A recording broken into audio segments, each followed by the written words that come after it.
Hey guys, Apple Orchard Thief here, and welcome to the 1.9 combat update.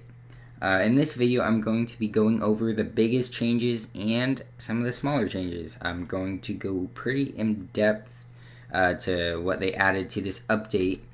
So let's get started. This update has been long awaited for, over a year, and there's lots and lots of new features. So these are just a few of them here that I'm going to start off with.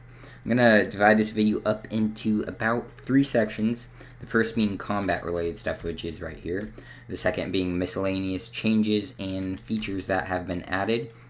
And the third being anything relating to the end, because the end has been completely revamped along with the Ender Dragon fight and lots of stuff that pertain to that. So first of all, there's dual wielding, as you probably heard about.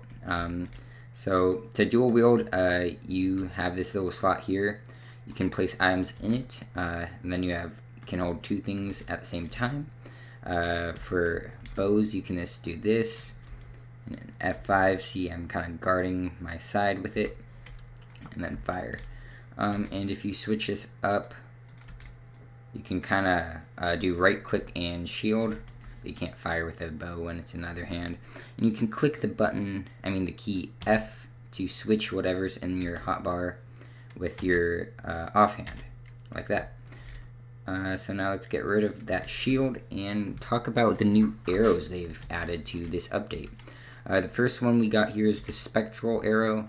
It's created by 1 arrow in the center, then glowstone on each side. So 4 glowstone, 1 arrow, and it gives you 2 spectral arrows.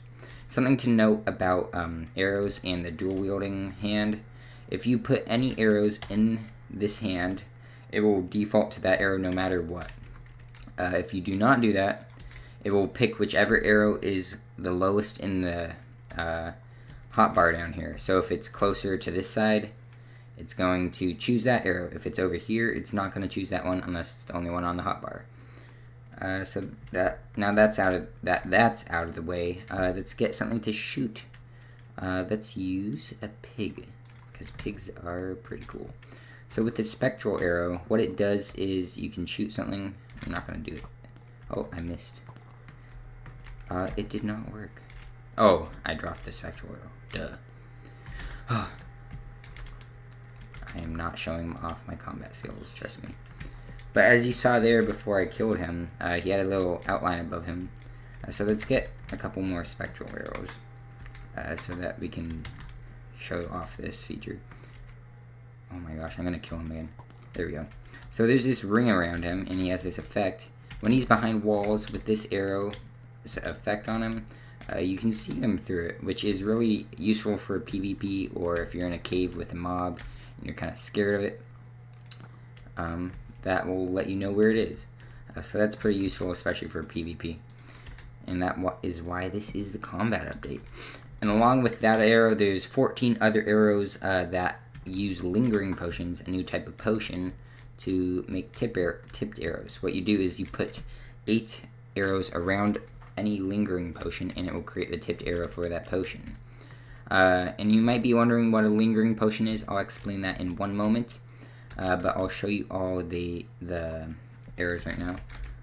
If you type in arrow space, it will show you all the new arrows. There's pretty much one for most potions, so that's pretty cool. There's a lot here because of the different lengths and durations. And their lengths are 1/8 whatever potion is applied to that arrow. And this gives you 8 arrows as you put 8 into it. To make a lingering potion, you're going to need Dragon's Breath, which is a new item, as well as any splash potion you want to make the lingering potion for. And you also need Blaze Powder now to brew. There's this no new slot here. You're going to need that to brew things. I put a Dragon's Breath in here, and then you put this the splash potion down here, and it will transform into the lingering potion that corresponds with that. To get Dragon's Breath, however, you need to go to the end, and while the dragon is breathing down its purple particle effect onto the ground, which kind of looks like this, but purple, you have to go into the center of it with a empty bottle and click, and you'll get a Dragon's Breath. So that's kind of how you do that. So you can't really get tipped arrows until you kind of defeat the Ender Dragon, or just go to the end and get a Dragon's Breath. What lingering potions are, like the difference between them and a splash potion is when a lingering potion is thrown down, it lingers there, hence the name. It kind of has this radius and it shrinks over 30 seconds, I believe, but I'm not quite sure on that. So that's kind of an explanation on those. Now there's 2 new enchantments in the game, which you can only get from dungeon chests or any loot chests, fishing, or through a trade with a villager. The 2 new enchantments are Frostwalker and Mending. I got some boots here with those on it. So what Frostwalker does is you can walk on water and it creates ice. Watch this. Yeah, it's pretty fancy. And once you go off of it, it starts to break because that's frosted ice, I believe, or something along those lines. And it just stays there while the enchantment is affecting it. And with Mending, while you're wearing anything that has Mending or holding an item, and you pick up XP, instead of gaining that XP, it will go towards repairing that item. So if you're wearing armor with it, it will always go towards that. And if you're wearing more than one thing with Mending, it will pick one of the random objects that has it on it. Now there's also a luck potion or effect that basically only helps with fishing right now, but it's like Luck of the Sea, and it increases your luck on what you catch. And something to note is in the top right corner there, you can see my night vision effect. Instead of going here to see it, you can see it up in the corner, which is kind of useful if you want to see what effects you have on you. So that's for the arrows and potions. Over here we have the shields. The shield crafting recipe is 6 wooden planks in this configuration with the iron ingot right there. With shields you can right click to block, and you can have a sword in the other hand if you'd like, or flip those around. A sword in this hand so you can swing, and then if you right click like we used to block with a sword, it uses the shield now. And something to note about swords and other weapons is that their damages are changed now, and along with swords in particular, if you stand there and hold still or shift and hit something, it will do kind of a radius kind of hit on other mobs near you that will do 1 damage and possibly knock them back. So that's kind of a cool feature. And to note, diamond swords are now 7 attack damage and axes are 9.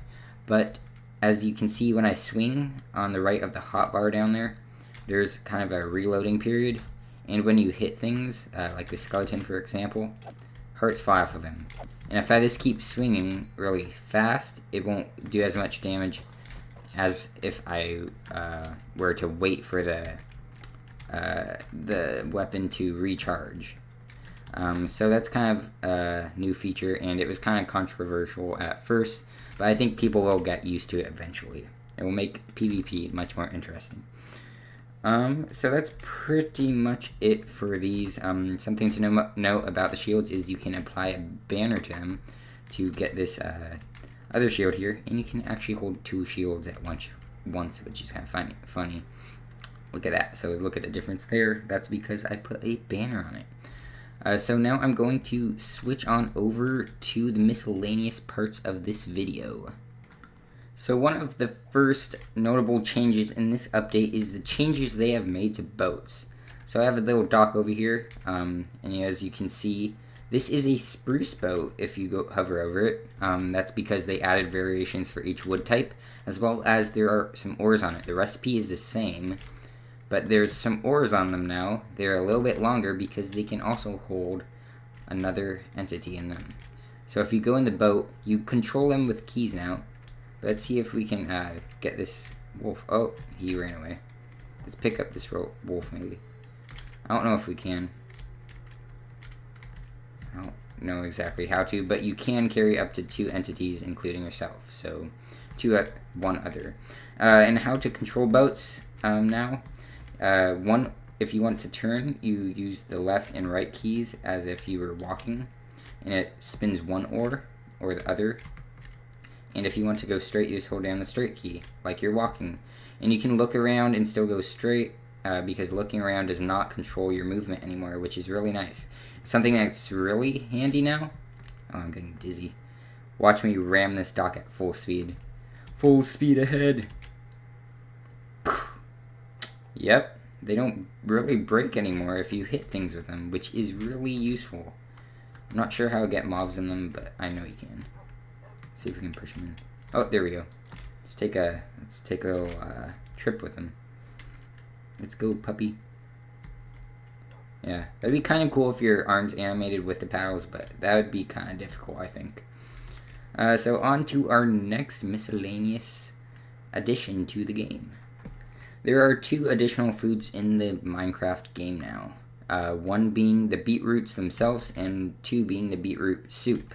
To find beetroots, you go to a village and look in their farms, hoping they have some.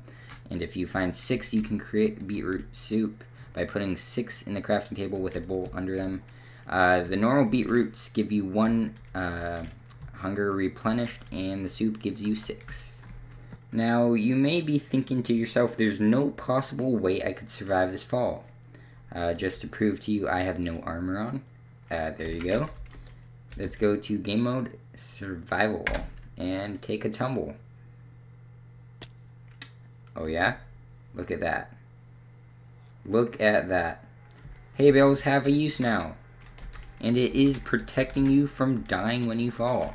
They reduce the damage to 20%, I believe, of what it normally would be. So they have a legitimate use now. I think this feature right here with a map is actually one of my favorites. And one of the features that Mojang really did well on. If you load up a map now, you can see it like a normal map. If you switch it to your offhand, it's like a mini map. You can just hold it in your offhand, and it will be down in the corner like you're holding it out in front of you. And you can still like place things and do everything with your normal hand while that's still out there. It's like a mini map. It's pretty sweet. Along with this combat update, there were a lot of additions to sounds. Lots of these things have been changed and modified. Not just these things, but other like mobs and such. But these are some examples for you. Just listen.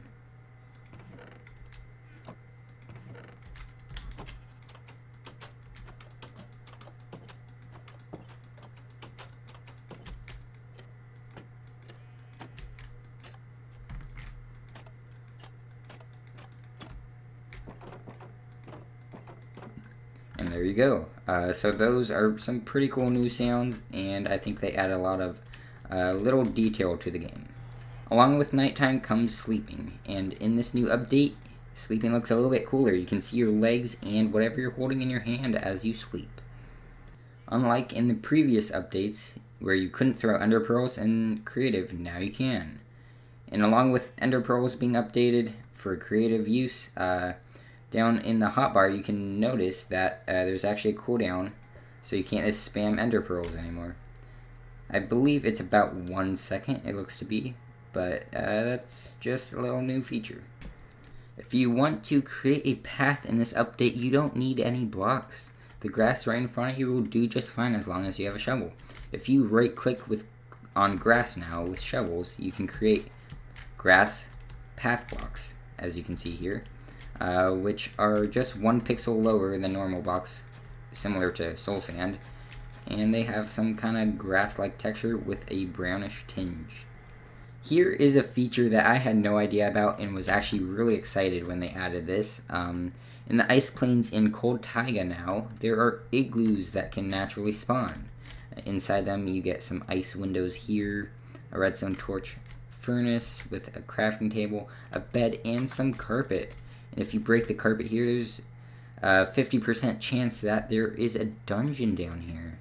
And what may be in this dungeon, you might ask? Well, there's a lot of stone brick along the way down, but once you get into here, it looks kind of interesting. There's some carpet, cobweb, a little table here with a brewing stand, and in this brewing stand is a weakness potion.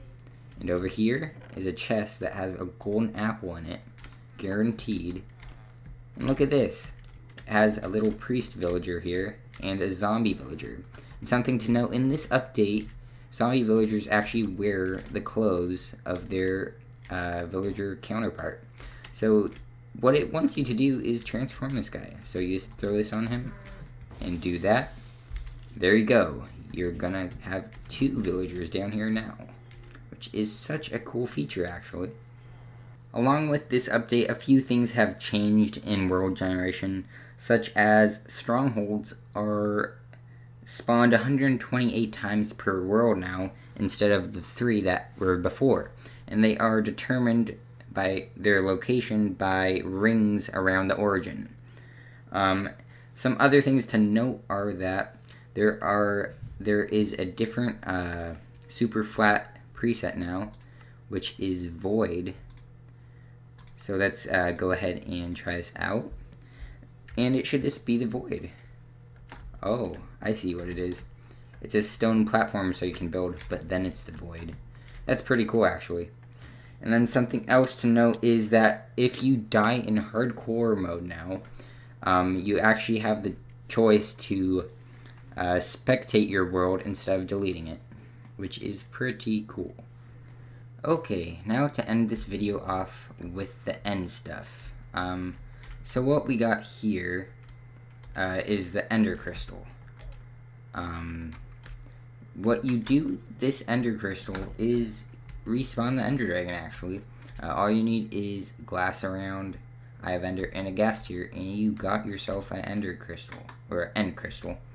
And what you can do with these are place them on bedrock or obsidian, and it basically turns into one of these things. And you can blow them up. But those are the only things they can be placed on. And what you need are 4 of these. And I have already killed the ender dragon. And something to note is that on the 2 shortest pillars, a cage will spawn around them. So that's going to be a little bit more difficult because you have to go up there and destroy it yourself and risk getting knocked off. So once you kill the ender dragon, that thing over there will spawn, which is called a end gateway, which will take you to the outer islands, which are about 1,000 blocks from the main island here. But here we go. I'm going to respawn it, and the process is pretty cool. It kind of makes this cool graphic, and you shall see right now. And it respawns all the ender crystals.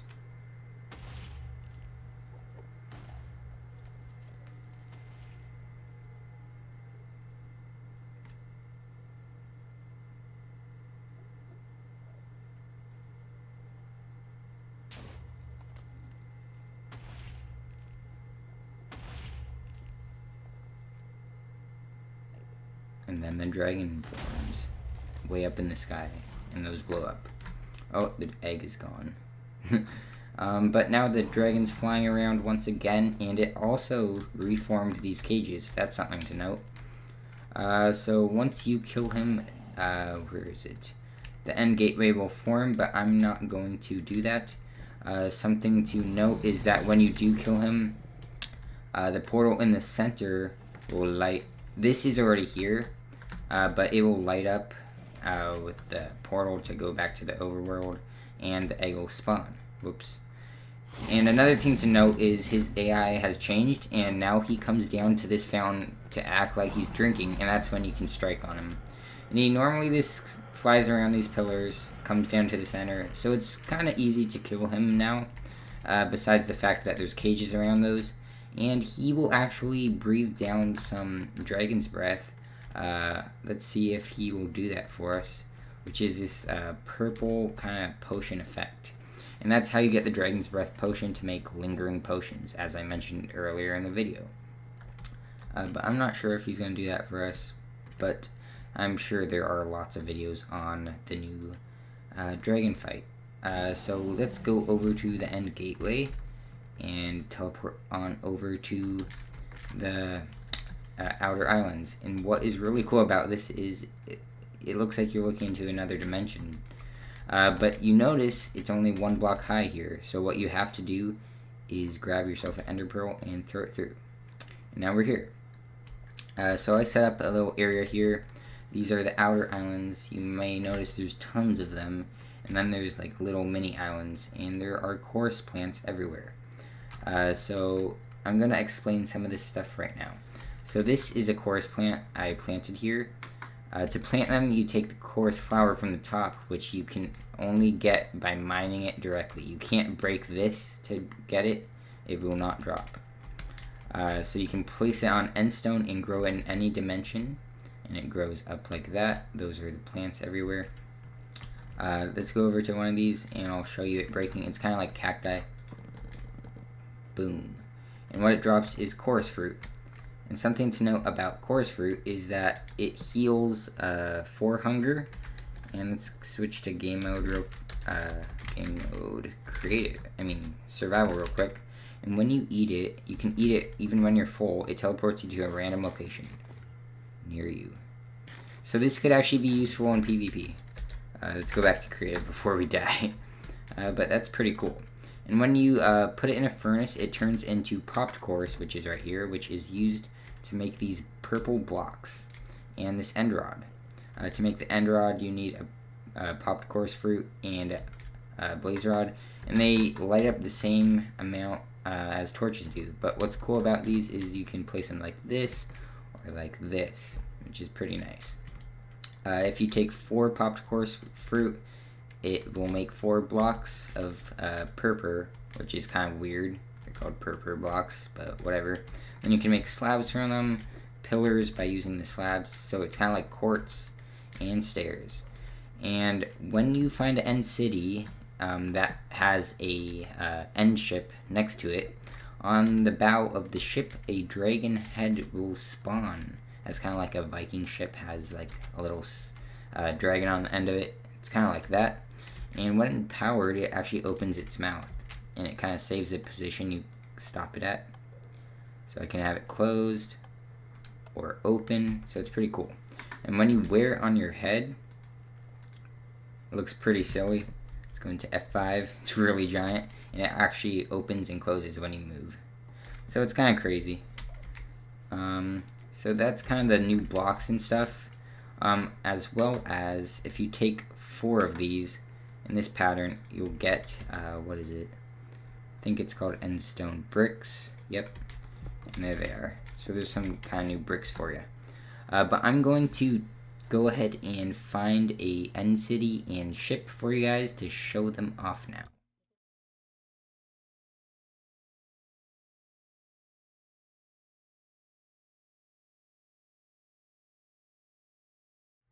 Okay guys, here we have an end city. As you can see, it's kind of like a treehouse looking thing, pretty crazy, and a ship to go along with it. And what you'll notice about the ships is they're always leaving the end city, which looks like they come from this little port thing right here. So it's kind of cool. With this ship, on the end of it, the bow, you'll notice is the dragon head I was talking about. And on the inside, you'll find some chests. Along with some endstone bricks and purple magenta stained clay. You'll get this broom stand here along with some healing potions in it. And down here is where you'll find the elytras, which everyone loves so much, along with 2 chests back here with some pretty sweet gear. What I want to mention is that in almost every single chest that I've found, there's diamond enchanted gear with nice enchantments. So coming here and finding these is really worth it. One chest I found 16 plain diamonds in. So here you'll notice is a shulker. That's one of the mobs that is added into this. Actually, it's the only mob I believe. And they spawn in these ships as well as the end city castle things. What they do is fire... I'll show you here. They fire a levitating missile at you. It tracks you. Oh, it hit that. But what they do is they pop up, they shoot it at you, and it gives you the levitating effect. Watch. And it does 2 hearts of damage. So luckily I'm in here, but if I was out there, I would fly up. So it could be very dangerous if you're out in the open. But let's switch back to game mode C, and let's see how many hits it takes to kill this thing. Something to note is when they're in this, they're more protected, but when they're open, you can do more damage to them. Looks like I'm only doing 1 heart at a time to it right now, with a diamond sword, but there we go. And it actually can teleport like that, as you noticed. they basically can teleport like a dragon egg. So that's pretty cool. Now if we go over to the end city, I'll show you what it kind of looks like on the inside. So I'll go down here and start at the beginning. There's some shulkers, they spawn in here. Here's the levels. And there's actually kind of like some parkour things in here, like right here. You will have to do parkour to get up here. Unless you have a levitating potion effect, then you could just probably float right up the center. And you'll notice there's tons of end rods in here to light up. And there's parkour along here with some shulkers. And these shulkers could actually help you in this case. If they give you the levitating effect, you can just float right up here to the top. Which is actually a nice thing. And here, oh, here's 16 diamonds, along with some sweet gear, and there's also beetroot seeds for some reason. And then there's not really any more chests in this one, which I found, which really confused me. I found other ones with tons of chests, but this one only had that one room. What's kind of cool is they also spawn with banners on them. Most have some black and purple banners, which look pretty cool. And I think the building style of them looks really sweet. Much it for this update video. Besides the elytras, which I'm high spot here. And what you do is, okay, and we land as soon as we get to the end. So if you guys enjoyed this update video, please leave a like, share it with your friends who play Minecraft, and goodbye.